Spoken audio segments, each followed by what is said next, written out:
Good afternoon, everybody. Welcome to another episode of the Black Dog Confessional.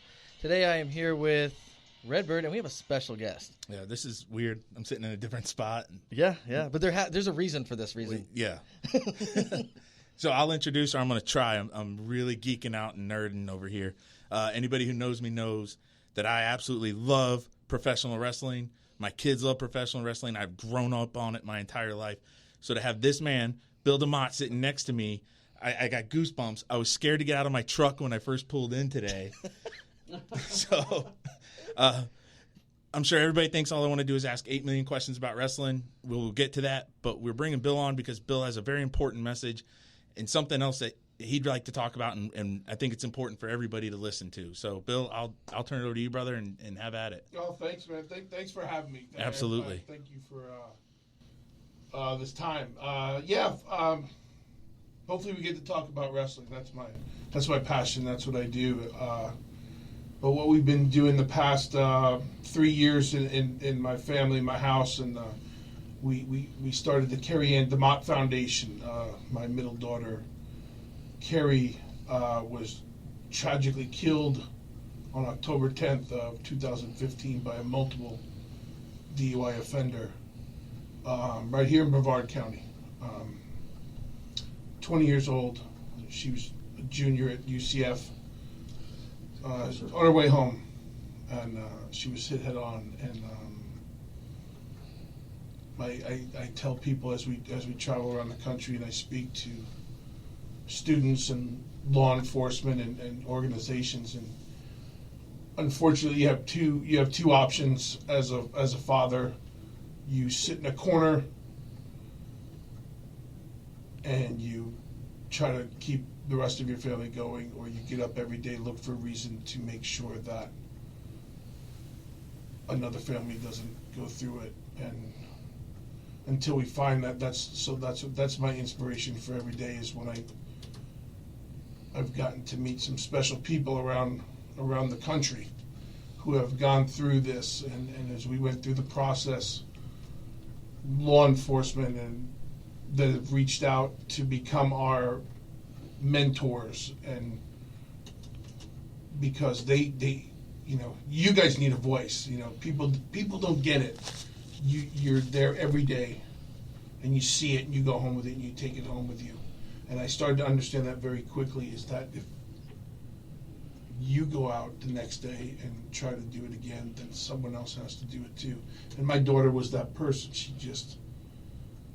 She was going to help people. She was a sociology major.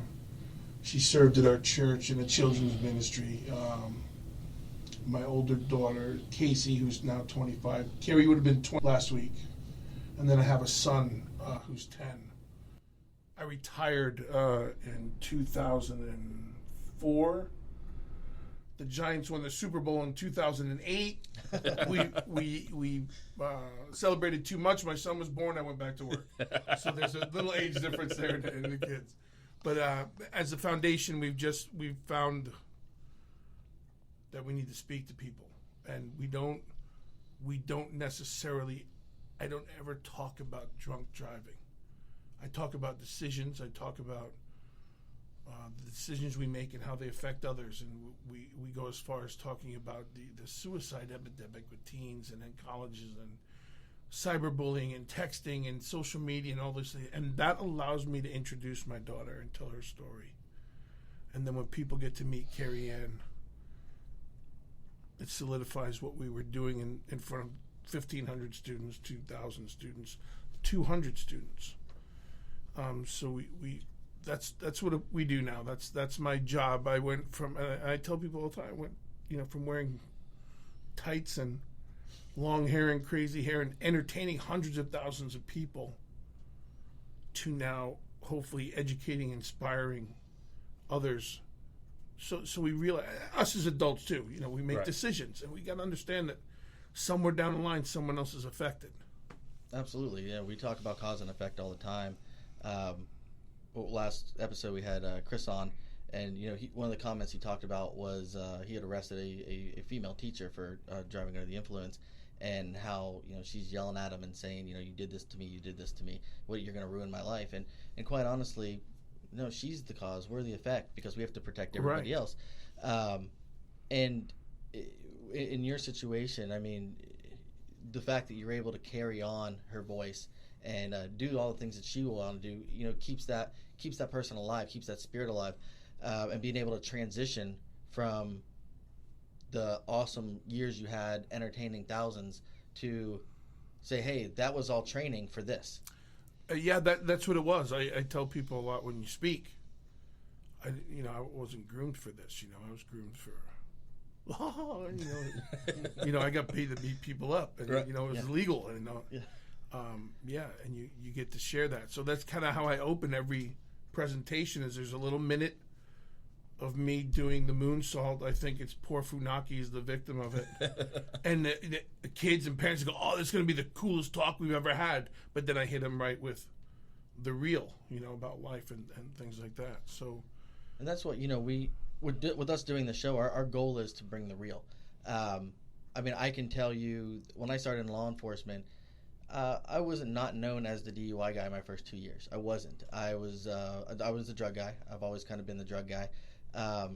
And I think I was probably maybe 2.5 years into my career. I had switched from one precinct to another, and going from Canaveral to working at South was much different. We had 95. I didn't have, you know, everything in Canaveral was back streets, you know. And I remember going to a wreck where a driver who was impaired had a female passenger, and there was a single vehicle crashed into the woods. And when I got there, the vehicle was turned on its side, and the male had nothing but a scratch on him. And I go to the car, and the car's on, like I said, it's on the side, and the female's the rearview mirror was through her forehead, and she was dead, and she was hanging from her seatbelt, and she was 16 years old. And I was like, you know what, this is insane. As I'm looking at this guy go make every excuse in the world for why, you know, this is not my fault, blah blah blah, and changed my whole perspective on doing DUIs. And I started doing them regularly, like, you know, 6, 7, 8 times a month. As I would find them, I'd do them. And every time I would do it, I'd always be like, I'm doing this for that girl who didn't get a chance. And oddly enough, things always kind of work out in different ways. But a couple of weeks after that accident, you know how it goes. Some of these guys, they go to the hospital, the blood draw happens. It could be a few months before they're actually charged. And I'm walking down Aurora Road with another deputy, and I see these guys working around this building, and I said, oh, what are they doing? It's closed business. So we go and we talk to them, and one of them was the guy who had been the driver of that car. And I said, wow, I know you. And he goes, no, you don't. You don't know me. I said, yes, I do. You're the guy who killed that girl. And he was like, no, you don't know what you're talking about. I said, no, I was there. You were drunk. You killed that girl. And he was like, it's not like that. You know, and he starts like trying to break down. I go, no, it is like that. You made the decision to drink. You made the decision to drive. And that girl was the result of that bad decision. And you're responsible for her death. And, you know, later on, he wound up getting charged. He wound up being convicted. But I just thought it was one of those times that I worked a call, and I was like, man, I wonder whatever happened to that guy. And then there 2 weeks later, I get to run into him and basically get to say my bit of piece, you know. But people like that, there's thousands of them a year. Yeah. There are thousands of them a year that we get stories like this. We go to calls like this. And it's terrible when a promising life, a life in general, but, you know, your daughter, so young, promising future, you know, good relationship, involved in the church, doing all these things right, and then here a person that has multiple DUIs, should not even have been driving, it gets in a head-on crash and kills her, you know. And it's just it's one of those reminders for us in law enforcement that that's the reason why. Carrie-Ann DeMott is the reason why, you know, that we have to do this. Some people say it's a simple misdemeanor, it's going to cost them a lot of money, all this other crap. I don't care. You know what? It could cost somebody their life. Well, that's the thing. You never know if you do if you catch a drunk and you do a DUI on them, you'll never know, did you save someone's life that night? You know, I always looked at it as like, we probably did. There's a very good chance that one we saved. I think I was watching one of your videos this afternoon, and there was a stat you had on there. The average drunk driver drives 80 times before they're finally caught. Yep. 80 times, they say 80 times before they're caught. And that started me doing my homework. And as I talked to officers and deputies And then you come to find out, unfortunately, you can get stopped in every county in this state before you're charged with your first DUI. Right. So then I started. Then the dad kicked in. The father kicked in. And now we have to do something about these laws. We need accountability because I can't travel the country talking to law enforcement agencies and looking grown men and women in the eye and asking you to go out and do your job again when we're not going to back you up. And I can't say, because you, as you guys know, a DUI with paperwork and the arrest can take 3 hours by the time you transport them and all these things. And some of the new kids coming on and they don't even bother with that. But if they don't, to your point, you may have pissed somebody off, a teacher, you may have pissed somebody off who made a decision, but you did save their life that night because they're going to wake up mad and they're going to realize when they come out of it. Right. You know, Absolutely. so that we started putting the cards, the Carrie Ann DeMont Matters cards, and window decals, and now you'll see state troopers all over the state and every county, and here in Brevard, and you see them a lot in Titusville. And McGrory, my buddy McGrory, who makes a DUI arrest, he makes sure on his camera that when he's putting the person in the car, he's filming the Carrie Ann DeMont Matters sticker. So when the judge sees that, not only is the defendant here, the cat who's being arrested, now the judge is hearing Carrie's story before they decide what's going to happen. Right.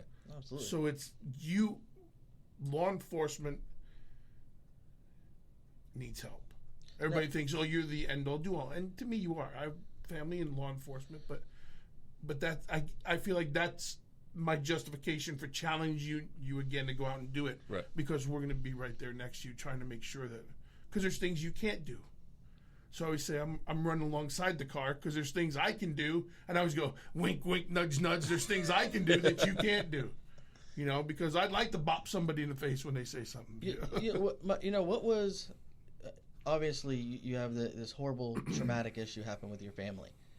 At what point did you wake up and say, I'm going to use everything that I've learned over my career and I'm going to put that into this now? That next day. Oh, wow. Because I had my son was 7 at the time. My wife was staring, looking at me, and my daughter was staring, looking at me, and I didn't have any answers for them because I was lost. I'm lost now. This is our 4th holiday without her. She's 3 years now, and I'm lost. But I can't have them lost. I need them to keep going, and they need help to figure it out. And when you go to people and say, I'd like to help, and I was told, no, thank you, we have it.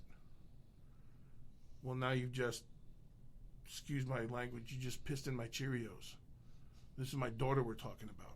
Yeah. So those people who told me no, thank you, a national organization,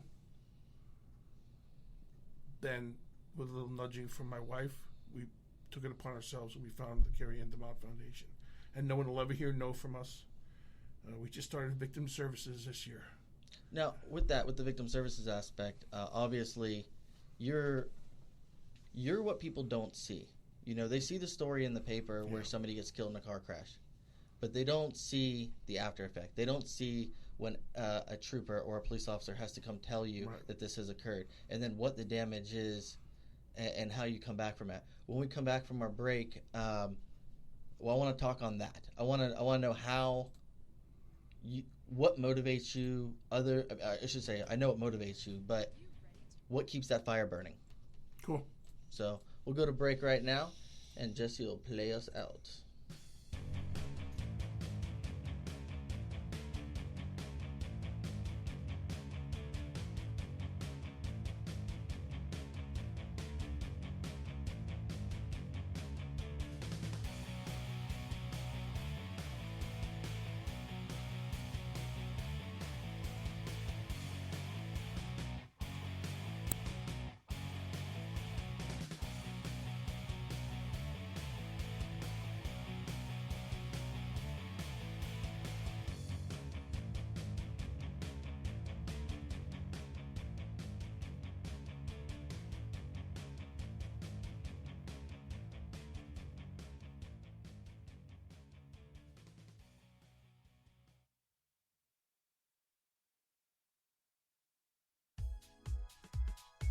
Are you ready to explore the world?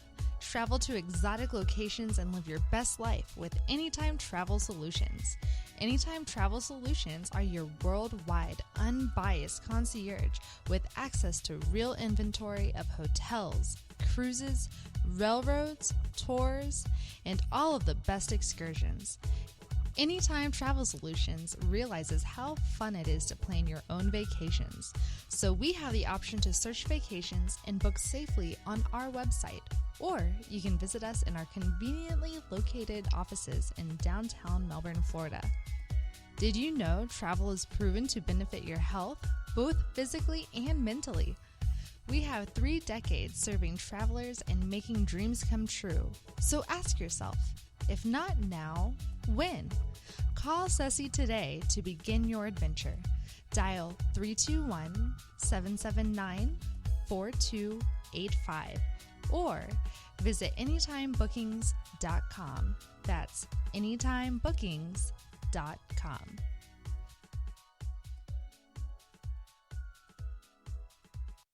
Hey, make sure you check out Space Cowboy Justice with your hosts, Blake Stewart and Paul Daly.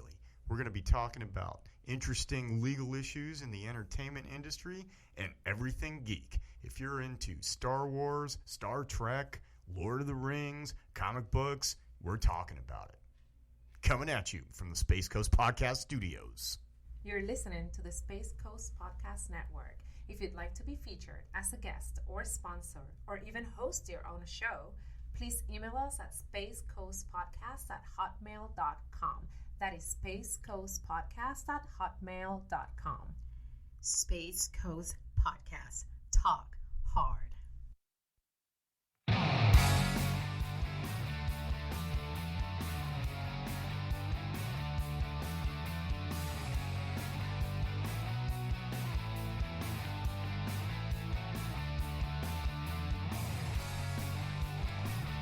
All right, we are back.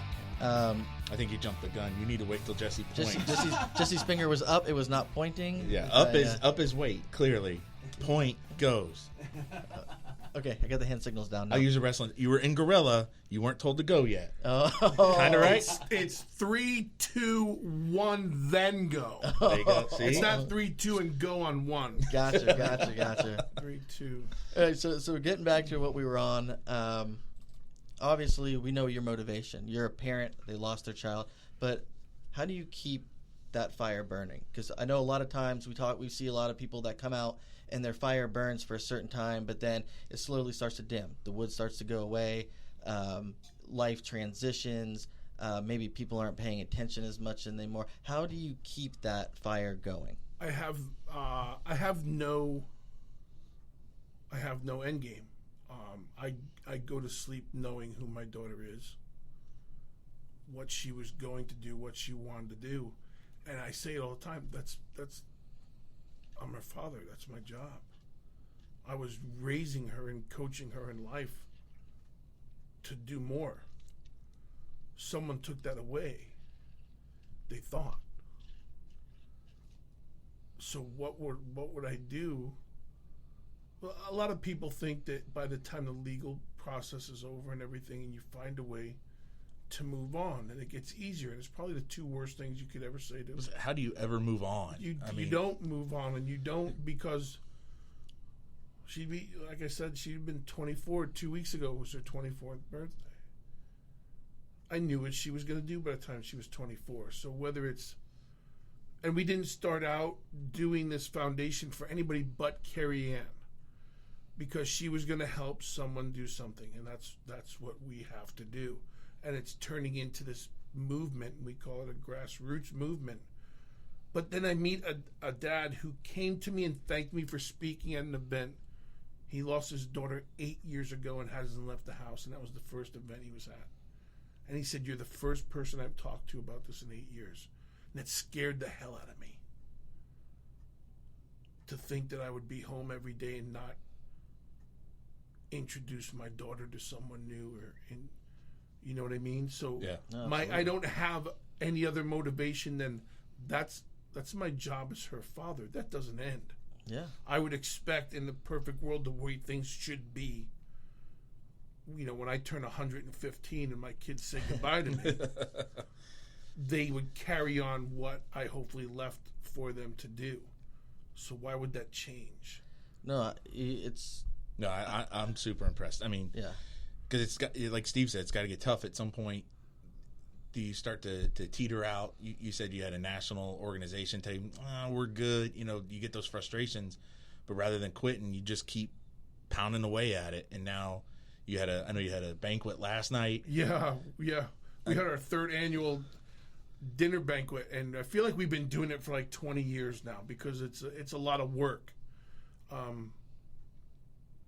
birthday's in January.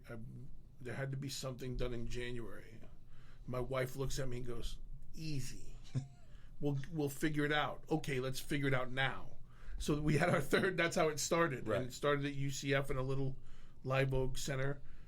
This year we had it at the Pegasus Ballroom. Oh, wow. Over 200 people were there last night. That's awesome. Surrounded by law enforcement, state attorneys, people that we haven't met but knew about the banquet coming up. And like anything else, it's grassroots. It's word of mouth. You're going to get those people. And I use social media. I'm not about the likes and the follows. I'm not about, okay, well, let's see how many tickets we can sell. I want bodies in those seats. Absolutely. To hear what's going on. And so over 200 people got there. We have a great silent auction. We had sponsors that were unbelievable, the Dolphins and the Bucks and WWE and all these great silent auctions. We had great dinner. We got to award some wonderful people and share Carrie's story with that many more. So we already have our date, I think, for next year's January 18th is That's awesome. the dinner. And then we have Titusville coming up, and they're a big part. And we have our 5K walk at the bridge in Titusville. Let's say you walk the Max Brewer Bridge. Well, I walk it, I stop, I walk it, I stop, I walk it. Everybody else runs it. It's a 5K. Right. So while people were like on the return, I was just, wow, the water looks great. I think I found somebody I can do 5K. Yeah, I'm in. Yeah, that's it. That's my mentality. It's super awesome when we get to meet people like you that are continuing that. And we have seen things across this country that are setbacks. And one of the biggest ones that really upset me several years ago was the affluenza defense, where that guy got away with killing 4 people in a DUI crash, and then basically mocked it and went and got drunk again. And then they tried to hide him in Mexico and all these other things. And this is a kid that legitimately should be sitting in prison right now, and for his decision. And I always think about the family from Palm Bay who they got rear-ended in Georgia, and their daughter was killed, and their son's now a quadriplegic, and and having to rebuild, and having not only to rebuild, but now you have you have a child who is going to require 24/7 care, all the things that change for that child's life, and just thinking about those things and the motivation that is for us when we go out to work. But being able to meet the man behind the victim, the family behind the victim, and to see that motivation moving forward is what motivates us, what motivates a lot of people, and gives a voice to those people, like you said, the guy who sat in his house for 8 years, thinking about that loss, but not knowing what to do with it. Right. And you're right. I've seen so many people that have been lost. They didn't know where to take it. And you being able to run your foundation is now giving people that voice to get out of their house and talk about that loved one that was lost, and motivate people to use an Uber, use a Lyft, get a ride home. There's so many ways not to drive. Man. There's no excuse. But law enforcement was the biggest reason for us doing this, because we met Trooper William Hitchcock, who's out of Bill, yeah, we know old Hitchcock. So Hitch, my phone rang the next day. Hitch was the one who notified me on the 10th as I drove. And he called. I say the next day, it's probably 2 days later, and my phone rang, and it was Hitch, and my wife and I were there, and he's on speakerphone. And he asked me, "What are you doing?" Well, I don't know. I'm just, waiting, day 2. Get off your ass and be ready to talk. be ready for the process in the court. But it was Hitch who makes you understand you make the arrest, you guys do the due diligence, and you see it. Like I said earlier, you see it, and then you're expected. Nobody knows what you see. Nobody knows what you live with. Nobody knows how many. Everybody I speak to is a victim of DUI because they're never going to meet my daughter. But everybody who comes in contact with you guys is a victim because they don't realize what you've gone through. And they don't realize how hard it is to look a grown man or woman in the eye and say, please go out and do that again. I take one crash home every time I close my eyes. You guys take dozens. First responders take home dozens. And before I could go talk to a student and say, don't do something stupid, before I could talk to a school or a corporate event, I started talking to law enforcement and saying, please don't stop what you're doing. Because of the Montezes, because then I met the DREs, and then I met all these people that are going through this, and I know there's a fight. People don't know there's a fight. They hear DUI, and, oh, what a shame, and people should be more. They have no idea what you guys are doing on a daily basis. So that was my inspiration for standing up and go, wait a minute. 12 people stood behind me and picked my old ass up and said, get out there and talk to someone. And I say every time that those officers and troopers and deputies, they saved my life. You guys are saving people's lives you don't even know. So how dare I not do something? And then you add that it's my daughter, and you add that she had a mission and what she was going to accomplish. So I have an army. I have a grassroots army, and it keeps getting bigger. And we're going, I spoke in Xavier University. I gave a lecture at Xavier University last month. Yeah, I remember seeing that on and I Facebook sat there and went, well, that's a far cry from the Knoxville, Tennessee arena with the old, with the old lady with the crutch hitting you over the head. It's far from wrestling the old Coco Expo. Right, but it goes back to the point, wrestling prepared me to be in front of people and deliver that message. But it's law enforcement. That's the bottom line. I want everybody to know that. Law enforcement, the first responder. I just got in contact with the kid who was on the fire truck that night and met my daughter. And he's a victim of DUI because he never met her before that. That's how he had to meet her. Yep. So if you have to hear my story for that, you're a victim of that, but then I have to go out and protect you and build you up. No, we appreciate that. Like absolutely. I said, I personally use your story and several others like it to be what's my motivation. I mean, we've seen a lot of crashes. We see a lot of them, and every one, you can pretty much remember back, and you may have never even known that person's name. Right. But for me, being able to sit down and hear what you've done from the next day on, you did everything you could as a parent, and then that next day you took on a new role to continue that role of being a parent.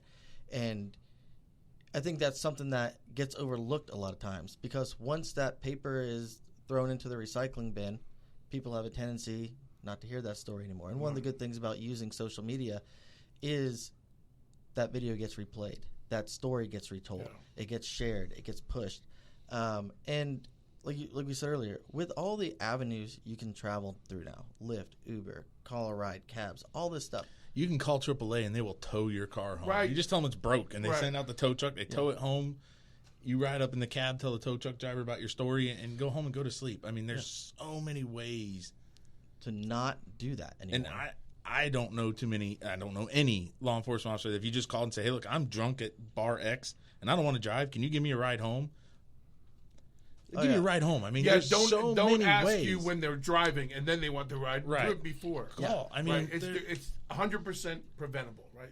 That's what it is. Yep. Oh, I can't tell you how many. I have an open policy on my squad. If you're out and you drink too much, call me. I don't drink. You need me to come pick you up, I'll come pick you up. I'd rather do that.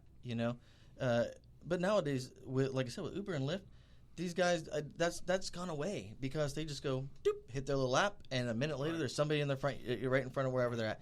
And not only is that the right decision to make in life, but you're also creating sustainability for businesses. You're employing people. The community's affected when something happens. Right. But with that, your community is being affected in a positive, All right, we will be right back from break. I was going to do it. You were going to do it? Go ahead. No, it's too late. No, we already went to break. It? No, I ruined it? Yeah, you screwed it up. No more breaks.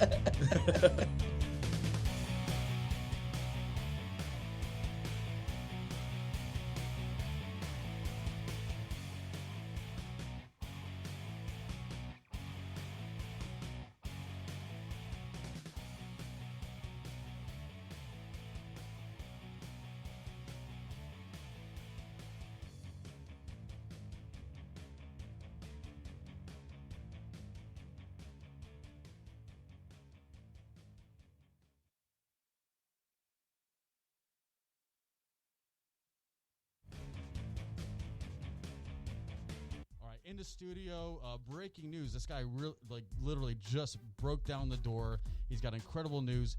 His name is John Adams with the Fix Therapy. John, what's so important? What's going on? Well, we've got some exciting stuff to talk about. Well, tell me, what do you have to share? Well, I've got a brand new podcast coming to you called the Live Life Aware, where we're going to be discussing all kinds of fun topics like biohacking. Whoa. Yes. We're going to be talking about integrated medicine. Mm-hmm. And we're going to be talking about some really new hot topics in Florida with medical marijuana and CBD. I see. Well, that sounds exciting. So what else can the listener expect? Well, fun facts of the body. Did you know that one red blood cell carries 1 billion oxygen molecules? That's a lot. I had no idea. Yeah, so if you looked up into the night sky, right, you could take every little star and put them on one red blood cell. Oh my gosh, that's incredible. So all kinds of trivia, surprise guests, and things that you're not going to hear about just hanging out in your family practitioner's doctor's office. Absolutely. We're going to be talking about all the stuff you're not listening or hearing from maybe your general practitioner. Amazing. All right. Thanks so much, John. Live Life Aware, guys, coming soon from the Space Coast Podcast Studios. Jesse, have you ever wondered what is the best way to interview applicants for your open position so you have the best chance of hiring a keeper? All the time. Well, I talk to managers every day, Jesse, that use their gut instinct to make a hire. Sometimes that works out, but more times than not, it can lead to a bad hire. Replacing a poor hire can be expensive and hurt morale. One of our most popular service offerings at HR Office Savers is teaching employers how to be better interviewers. Improved interviewing techniques lead to better hiring, which leads to better employee retention, which leads to less turnover and more profit. Contact me today to find out how you can learn to be a better interviewer. I can be reached online at www.hrofficesavers.com or by phone 928-308-4506. Again, that's 928-308-4506. 928-308-4506. You're listening to the Space Coast Podcast Network. If you'd like to be featured as a guest or sponsor or even host your own show, please email us at spacecoastpodcast@hotmail.com. That is spacecoastpodcast@hotmail.com. Space Coast Podcast. Talk hard.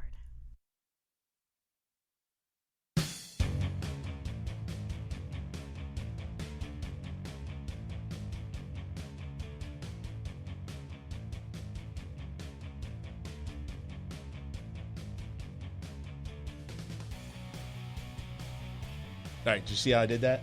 Did you see? You weren't even paying attention. No. I waited for the finger to drop. Right? Wait, go, boom, I'm in. See, and you're not even paying attention. I'm trying to teach you. You did I'm something trying to teach you. Okay, here you go. I'm trying to teach you. Yeah. I want some ice cream after this. that. If you two were in a ceramic bathtub it would be ugly. with the bomb squad and they were trying to cover you, you'd both be blown up. Yeah. Because one's going before the finger. All right, I want to talk, Bill, real fast just about some of the events you got coming up, some of the events you've done, where people can get a hold of you, how they can help out or reach out to have you come talk to them. We can be contacted on Facebook. Facebook, the Carrie Ann DeMott Foundation. Very simple. KERIANNE. Yeah, KERIANNE, DeMott Foundation.com is our website, the Carrie Ann DeMott Foundation.com. Twitter is KADF or KAD Foundation 1. and Instagram is the Carrie Ann DeMott Foundation. That's all my daughter's stuff. She doesn't let me talk about social media.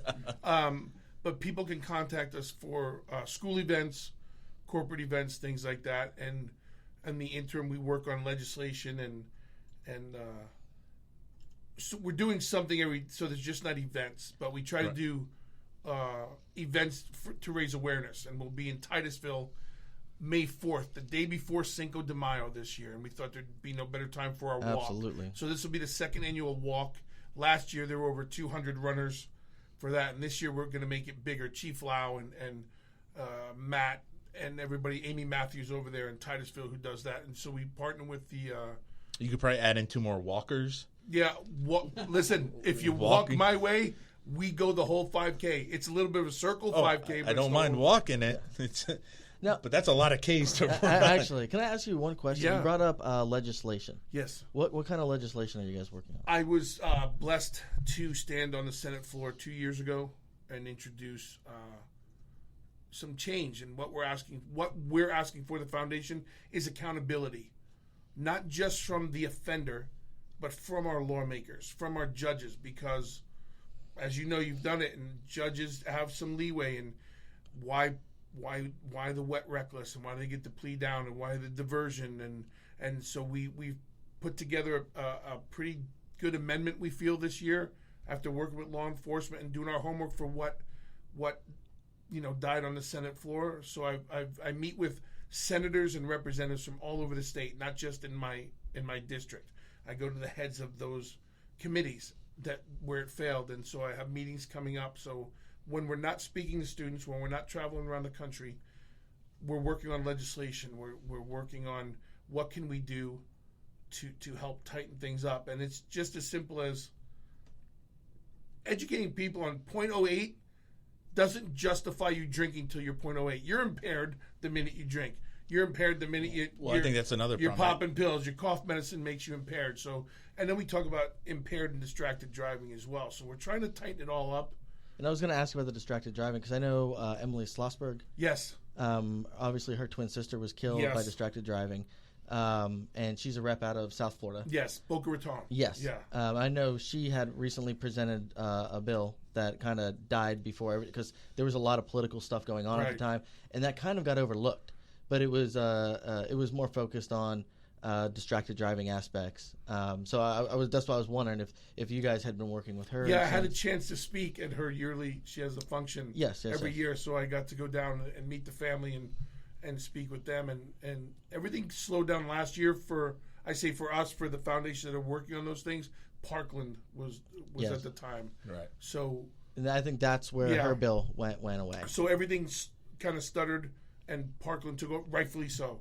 So now, hopefully, this year and that's what we do as a foundation. We don't stand there and go, well, the Carrie Ann DeMott Foundation is doing this, and everybody else find your piece of the pie. I don't want a piece of the pie. This isn't about covering ground. This isn't about owning. I don't want ownership of this. We don't want ownership. We want it to go away. So I will go to the Schlossbergs, and what can we do? Here we are. God made me 6'2", 340 pounds for a reason. I'll be your fullback. Let's run. Let's run with the ball.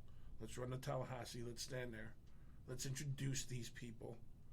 And I always say, and it's unfortunate because until it happens to someone closer, we talk about that all the time. Yeah. Then, and as you guys know, so let's not get to that point. My biggest thing is get involved before you become affected. Absolutely. Yep. So this year we're absolutely. working for Kerry's Law, and it's just tightening things up. Instead of the guy who took my daughter's life was a multiple offender. 4 months previous, he just had his second one. That can't happen. And it's not law enforcement's fault. Sometimes it's the court's fault. Sometimes it's this fault. So let's tighten everybody up. So what we're asking for is accountability. And if it doesn't happen this year, but we get closer, it's a process. Then we go. The Like process. everything else we've talked about, it's a process. There's no such thing as, well, we did the best we could, let's move on. Because my family's serving a life sentence. Absolutely. My 10-year-old boy, his life has been changed forever. My daughter's life has been changed forever. My wife and I, we've been changed forever. The people who dealt Hitch and all, his life changed. People's life changed. You guys are now victims of DUI because you never met Carrie Ann. You're victims of DUI for many more reasons. But if everybody took that as, oh my God, I am a victim. And at the dinner, people met Carrie Ann that never met her, but they left there knowing her and knowing about her and who she was about. So we took 200 people. It's like that old, what's that hair commercial? They'll tell two friends and they'll tell two friends. So Absolutely. we have national recognition without national funds. We work off of donations of bracelets and window decals, and it gets us to the next school. It gets us to the next. It gives me enough gas to get to Tallahassee. Now, I do have a question. Obviously, you brought up your family. When a tragedy like this hits a family, a lot of times you'll see maybe families have issues. They have healing issues. Obviously, your family has continued to bond and move forward with this. Is there anything else you do as a family that has helped that? No, probably this keeps us from that. This is our thing, because just be honest, we haven't healed. We haven't addressed it. We haven't sat down as a family to digest anything. Because if that happens, I think then this may stop. Right. And that's why I said earlier, I can't stop. I don't. It's not my time to stop. No, absolutely so not. we don't. This is how we stay sane. Mm-hmm. This is as how we best you can. Yeah, this is what keeps us all going. My wife goes to work every day. Her life has changed. My daughter goes to work every day. My boy goes to school. I do the things I do. But at the end of the day, when we're all in that house together, we look at each other for a minute and. Yeah, no, man. It's, But I think it's like you said though. As long as you keep moving forward with your message, then Carrie keeps moving forward. Yeah. And Carrie's always there. Yeah. In the bigger scheme of things. I got my time. I think it's awesome. I have my time with Carrie. I know where she is. I know what she's doing. She's waiting. No, absolutely. Until then, yeah, we fight. No, absolutely. Yeah, man. I mean, like I said, we nothing but respect, and you provide us with motivation with everything you do. And I know for Chris, here's a guy who was fanboying all before this because I told you I was scared to go. Didn't want to get out of the truck. But his mindset, he grew up watching you, and this is one of those guys that this dude woke up and turned on he still does. I mean, what am I joking about? I don't know what you're talking about. His daughter runs around with the championship belt and tries to hit me with it. I don't even know what's going on She's when I go got there. She has 2 now, and she keeps beating me, so she's going to continue to hold those titles. One for TV, one for live events. Right? Yeah, exactly.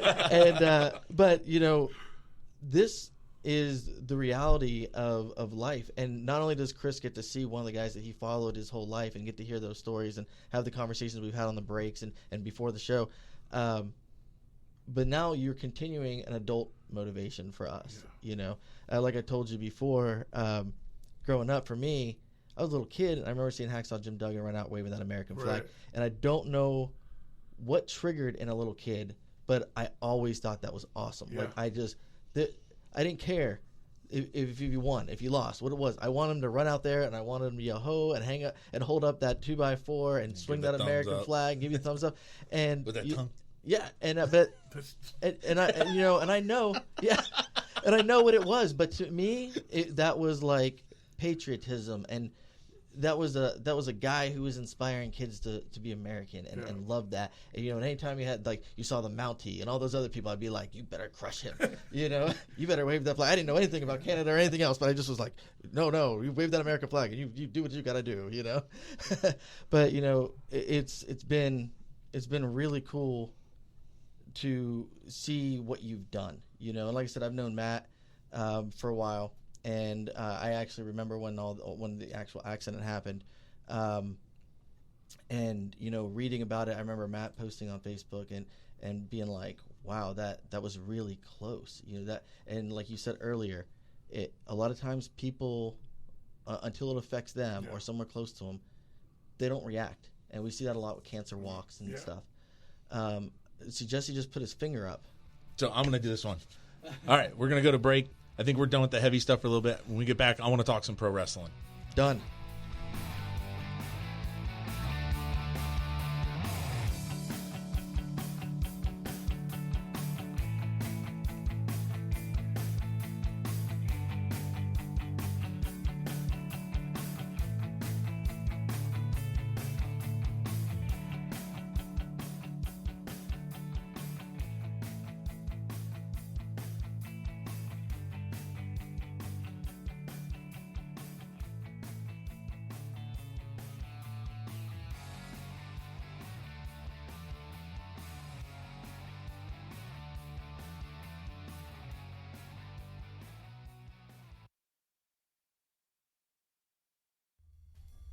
Well, there's the X. I guess I'll sign right here. Stop! Did you even read it? No, I usually don't. How many pages is that? Like 20? You could be giving away your firstborn son in that contract. That's a pretty good point. I don't want to do that. Or that's a lease, right? You could be giving your landlord rights to have their Fat Uncle Joe come and use your coffee maker whenever they want. Uncle Joe's fine, but not Fat Uncle Joe. Yeah, not that one. Well, it's just a lot of legal information. I don't really know it. Who could I go for this? Well, that's exactly why we have Blake Stewart at Stewart Law. He specializes in business, contracts, and construction law, and he has negotiated low prices for contract reviews, just for cases like this. Check him out on Facebook, Stewart Law CS. Or on the web at stewartlawcs.com. Or give me a call at 321-541-6845.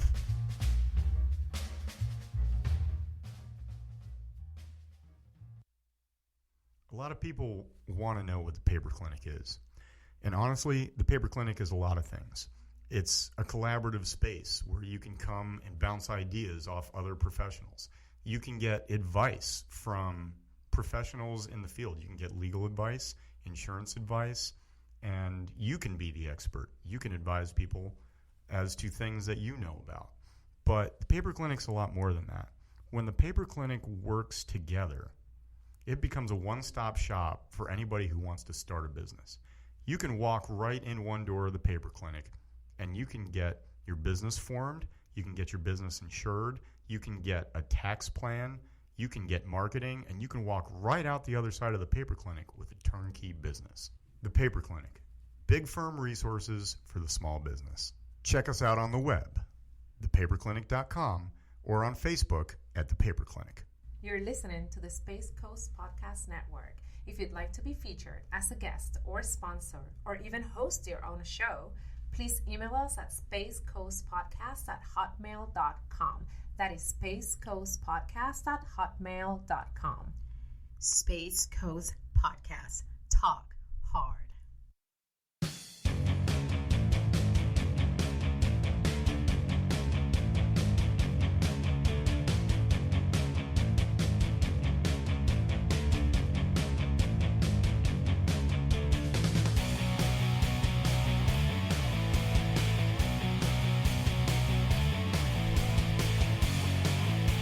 All right, so we're back, and now we're going to talk some pro wrestling, Bill. Is that cool? Yeah, man. Let's All right. do that. All right, so when did you start?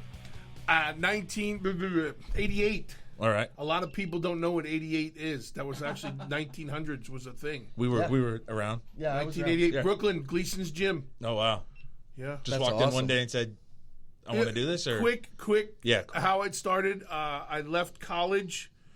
I was escorted actually out of college.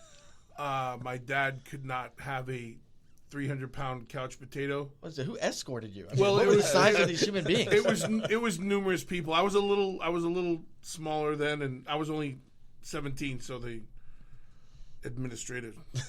I got kicked out of college, but I had a good solid 3 semesters under my belt. My dad couldn't stand a couch potato, and he brought me into Brooklyn one time to a gym, Gleason's Gym. Find something for me to do other than just working and then doing nothing. I played football in high school, played college, wrestled. I was coaching, and do something. Brought me into the gym. My coach, the legendary Johnny Rods, looked at me after a while, said I could come back anytime. This isn't for me. Those guys would throw me around, but I could watch anytime. I left there offended. I stole $3,500 and borrowed it, and hocked things and got $3,500 cash. Came back the following week, paid my tuition in full. 2019, here we are. When does the moonsault come in? It comes in 20 minutes after this show is over. But when did you first put it in? Today. No. I was sitting there thinking, oh my God, who's gonna get that? I was. I'll look. It'll hurt like hell. I'll probably get every rib broken and need a ride to the emergency room. But I'll gladly take it. You only have one person in front of you, Coach Greg Lovelady, the head coach of UCF baseball. Yeah, big wrestling fan. Pokes me all the time. I'll lay right here. Just do it. Just jump off a desk. just one time. Just do it. So we all summer long our boys play ball together. Just do it. I'll lay in the pool. It won't hurt that much. Just do it. I am not doing it. So it happened in Puerto Rico. We had a day off back in the early '90s, and we're belly flopping in the pool. So everybody's trying to figure out how to make a better belly flop. So I did mine backwards. There's a big difference between the edge of a pool into the water and then 12 feet, 15 feet upside down. Yeah, then. So when we got back to the tour in Japan, Kevin Sullivan said, you're going to do the flip tonight from the top. I've never done it. I'm not doing it. I won't do it. He goes, you'll never work here again. So you did it? So I don't care. I'm going home, pack my bags. I'm not doing it. It's the biggest show of the tour. And then we're going home. You're doing it. I'm not doing it. You're doing it. Or you're never going to work again. So I knew he was serious. Well, son of a gun. I got up there and closed my eyes and jumped. And the lights, unbelievable. My eyes were closed. I still saw the lights. I landed on this guy. The place erupted. We became tag team champions or something. Maybe Mr. Pogo, depending on how So I did it, and then they said, well, there goes your career, because you're going to have to do that every night now for the rest of your career. And that's the truth. Goodness. So I did it out of fear of losing my job, and then I had to do it because I had to keep my job. But injuries. How many injuries have you had over the years? All toes, all fingers, knees 4 times, both ankles broken. Oh my ligaments, gosh. both calves, shoulders torn. The final straw for me was in 2003. I broke my neck. Oh, yeah. Oh, wow. Yeah. So Corpus Christi, Texas. I hit the flip and landed. It wasn't that night's flip, but it's just between football and wrestling all those years, it took its toll. When I landed, nothing moved but my eyes and my head. So it was one of Sean O'Hare's only wins that year. Right, yeah. What was he going to do? What do we do? What do we do? Cover me. What do we do? Cover him. I couldn't move. So, he beat me in Corpus Christi, and then I was fortunate enough to get the feeling back. Yeah, wow. But so what people don't know is you lose it. You hear about the Austin and all these guys, and everybody. And if they always say, if you're any good at what you do, you're going to go through the neck surgery. Not the way you want to hear it, right. But if you put the miles in. But over the years, so now I'm losing the right side, the nerve damage. So they went and fixed it through the front.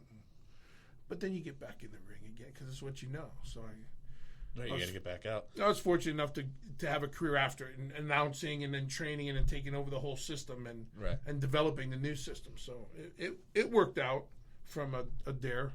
What your favorite persona that your favorite character is probably not the right word, but favorite persona that you use? I could not stand the humorous how I came in with the laugh.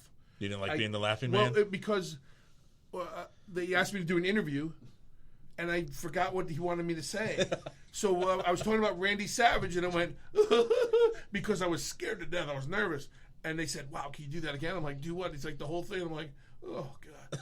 So then they said, keep the laugh. Oh my God. So by the time you're, and I'm not a small guy, so now you're blown up after 10 minutes. Right. You're in these tights, you're going, now I'm getting lightheaded, and then I got a moonsault, and now I'm trying to find water and catch my breath. I'm trying to find people's puffers to get air in me. So as much fun as I had with that was the hardest part about that. I think when I was just allowed to be Bill DeMott, the Tough Enough years and all that, it took a lot of pressure off. There was no merchandise in it, but it took a lot of pressure off. I could just be you. Yeah, and Hugh Morris, I was me. I was just called Hugh Morris, but in the beginning, they help you find it, and then hopefully you earn your stripes and become, that That's character awesome. or the thing that works. What You know how long it took me as a kid to realize it was humorous? Well, that's it why they took call me me forever. Bro, And it just today- dawned on there's today. Steve's They face. called me Hugh Morris. Right. So at first I was the man of question. Then Hugh Morris, and I walked in the office. I don't get it. And Arn Anderson, what don't you get? Anderson. Who calls himself Hugh Morris? And then Sullivan, you dummy. It's humorous. I'm like, they're not saying humorous. They're saying Hugh. Bobby Heenan is saying Hugh Morris. For God's sake, somebody call him the Laughing Man. So I became the Laughing Man, Hugh Morris. I'm like, oh, I understand that. And I walked out like, no, there was no. That's hilarious. So you just got that? Yes. I didn't All get right, it. good. Now I I feel didn't better. get it. 40 No, years I'm telling old. you, it took me years. It took me years to. Oh. I was signing it. Now that I'm like, this is the stupidest name ever. Fat kid named Hugh. It just doesn't fit. Now, you wrestled legends over the years. Yeah. Name off some of them. So, Some of your favorite opponents. yeah. Hogan was a favorite. Taker was a favorite. Savage, Sting. You get to bounce with the Flairs and the Andersons, and back because I was fortunate enough to be part of WCW in its heyday, and then move on to WWF and then WWE. So I got to the best of all worlds. There's a couple of guys I never got to lock horns with, which you go, wow, if you could do it again. Like I would have loved to have locked horns with Shawn Michaels. Yeah. Who's a great guy. We have a relationship outside of it, but there's a couple of guys I didn't get the chance, but Taker was a big one for me. I think when you get to work with him and feed off of that. I never worked with Hunter, which was another guy. Right. But, I found I noticed you didn't say Goldberg. He's my buddy. I love him, and everybody goes, "You're the guy." Oh, you're the guy who lost to Goldberg. And I'm like, yeah. Yeah, I'm that guy. So I'm the guy. So that I'm known for two things. I'm known for the laugh, and I'm known for losing to Goldberg. But what's funny is I'm a Goldberg fan. Me too. I watch Night for Death all the time Yeah. because one of the reasons with him and Tim Lamb, what a great show. I'm a big knife fan. I want to get into competition chopping. I actually have a competition chopper. My buddy actually works up there. And all they said is good things about those guys. The guy's good as gold. Like, we didn't know that night, and that's what everybody said. So it was one of those things for me, like, for them to come to me and go, "Hey, we need you out there. Let's see what this kid has." But yeah, that's got to show a lot of confidence in Yeah. you from the company, right? Hey, we're going to put this guy that we eventually is going to be our guy. His first match. We need you to go out there and make Well, sure they it didn't goes even know he smooth. was going to be the guy. They All were right. like, the only thing we were trying to convince him, don't do the backflip. Like, he did the standing backflip. Oh. But because he's a big guy and athletic, you want to show people that. And it's hard when you tell an athlete not to do something. Right.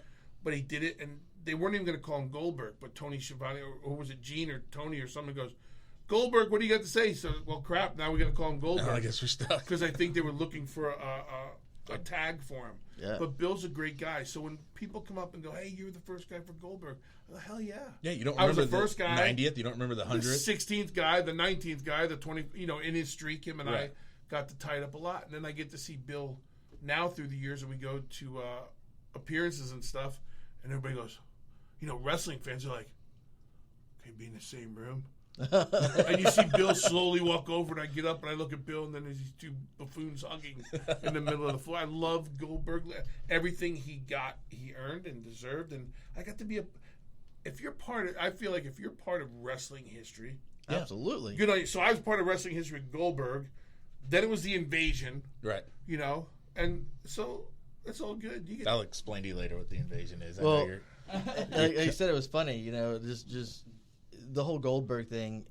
That was probably right around the time that I was not being a Chris in wrestling Well, anymore. that's right when it was starting to take off yeah. to the mainstream again. Yeah. Right? Because you had a while where it was just not super mainstream, and then Goldberg comes around, then WO pops off, Right. the Attitude Era pops off, Yeah. and now I was in middle school, high school when that happened, and all of a sudden you show up to school and everybody's wearing Austin 316 shirts, NWO shirts, Rock shirts.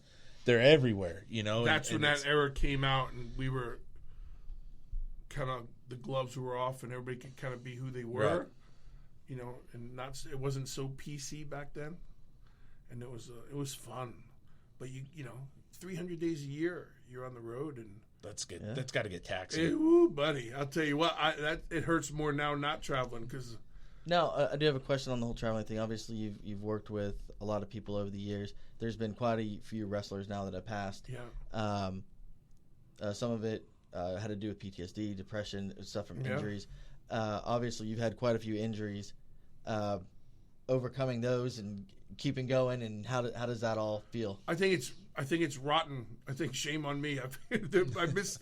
You know, you must have missed something. Like I completely went off the grid because I'd had enough of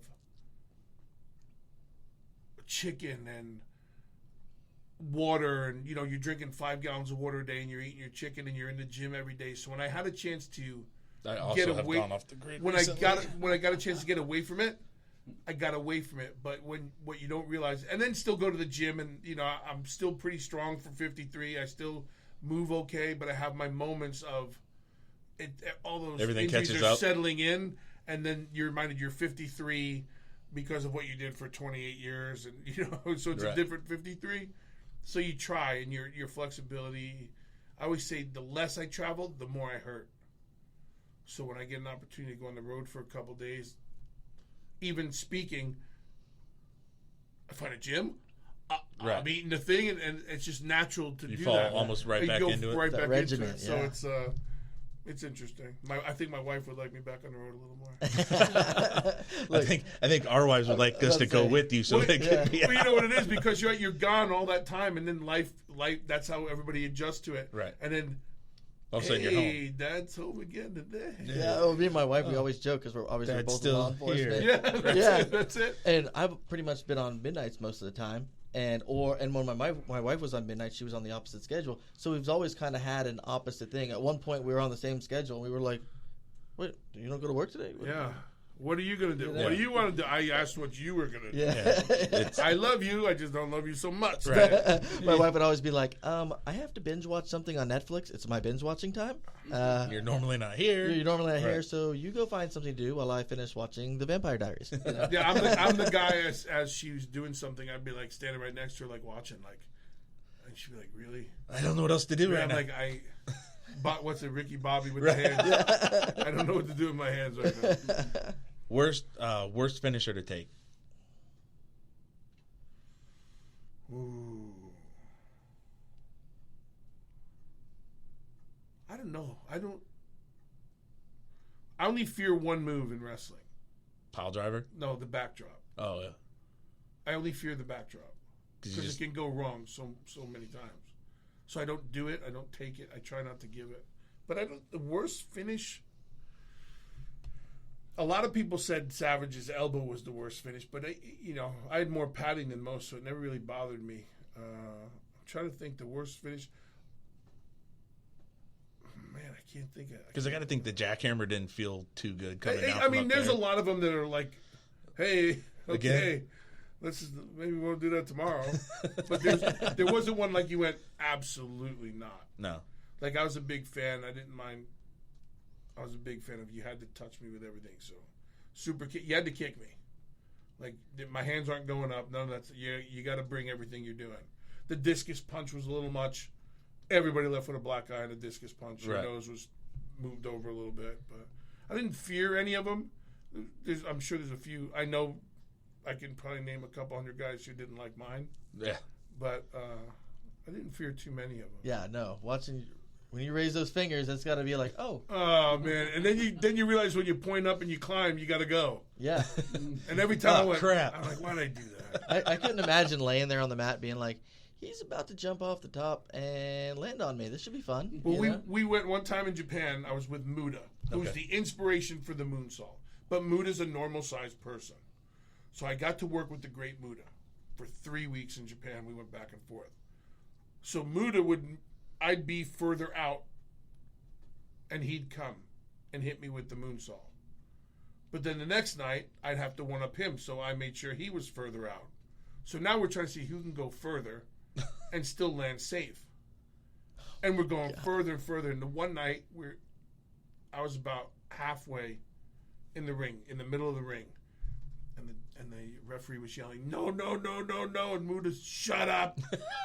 Only English he speaks, right? "Shut up!" And I'm going, "Oh God!" And he goes up and he crushes me with his knees and his shins, just right across my. But the next day's my turn, Right.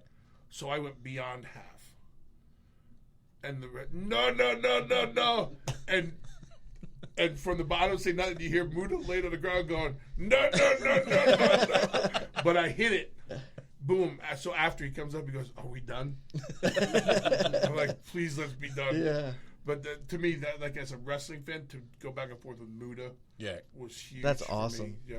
Vader working with those guys in Bigelow. Oh, my man. Oh, imagine? I always loved Bigelow. Oh, my gosh. I got to see him when ECW was first starting off, and they played in a cattle ring over at the Osceola County Fairgrounds. I mean, they literally had done a cattle auction earlier in the day, and then brought in ECW, and we're sitting up, and it was one of the greatest shows I've ever been to. What a. All right, Jesse, we wrapping up?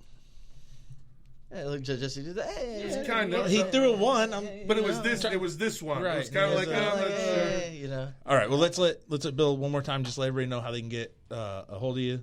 You can follow me on Twitter at Bill DeMont. Get a hold of me at theBillDemontExperience.com, or you can get a hold of us at the foundation at theCarrieAnnDemontFoundation.com. Awesome. And Guys, I'll be, I appreciate everything No, and but all we- your time. No, I great we having you. appreciate you. And I'm going to post all that up on our Facebook later, so you guys will be able to find it, links, all that good stuff.